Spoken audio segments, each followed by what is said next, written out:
Thank you very much for being here. My name is David Geddes. I'm here as chair of the Institute for Public Relations Commission on Measurement and Evaluation. If you go to the Institute for Public Relations website, you will find a lot of information and resources from us about research and measurement. I have my own research and analytics firm based in the United States. Previously, I spent 15 years as one of the heads of the research group at Fleischmann Hillard. I'd like to thank all the organizers of the conference, the International Association for Public Relations, the local sponsors, universities, and in particular the organizers of this conference, all of the people who are just keeping this conference going, making the sound work, making the slides work. And finally, I would like to thank all my new friends from Peru, from Latin America, from Central America, who welcomed me so warmly. This is my first time south of the equator, and I certainly wish to come again. Notice, by the way, I got the memorandum about the red tie. I intended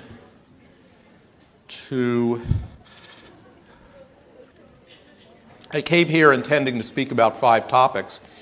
Fortunately, Daria Kutin, Edgar Mata, and some other speakers yesterday addressed the issue of strategy objectives and the need for research and measurement, so I won't talk about that.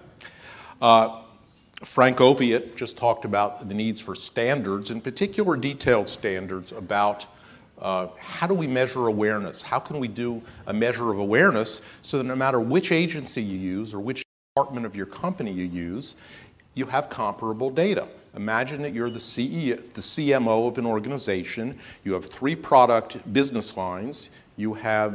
Each one has its internal PR group, each one has its own agency, and each one has its own research firm. And at the end of the quarter, you try to pull together data to give a comprehensive report to your CMO, and guess what? Everybody is measuring impressions and awareness with different questions in different ways. It's a mess. We need to straighten that out.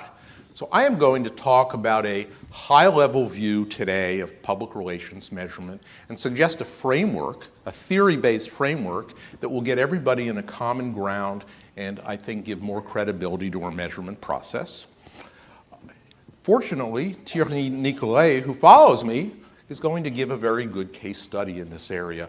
So I can strike another topic off my presentation, and it's very easy. I'm down from 5 topics to 2 topics without having done any work whatsoever. So thank all of you who came. And I want to finish with just one look at public relations measurement tomorrow and where we may be going and the kinds of things we need to think about as we move ahead. First of all, public relations measurement needs to begin with theory. You study theory of communications or public relations in journalism school, in public relations school, or pick up a textbook. If we begin with theory, you're going to always be heading in the right direction. Let's start with basic information theory or communications theory.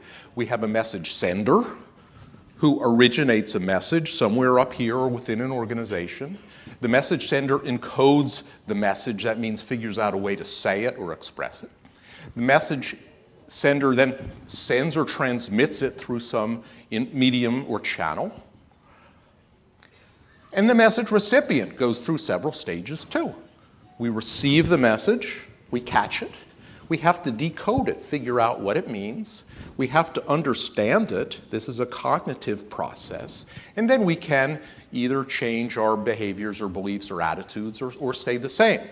And of course, now we're in a situation where communications is a two-way dialogue. Word of mouth has always been two-way. So the situation flips itself and the message recipient becomes the message sender and the process goes back and forth very, very quickly.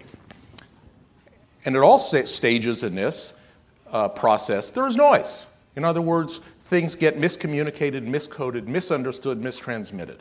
This is basic theory. I hope you all have encountered something of this sort.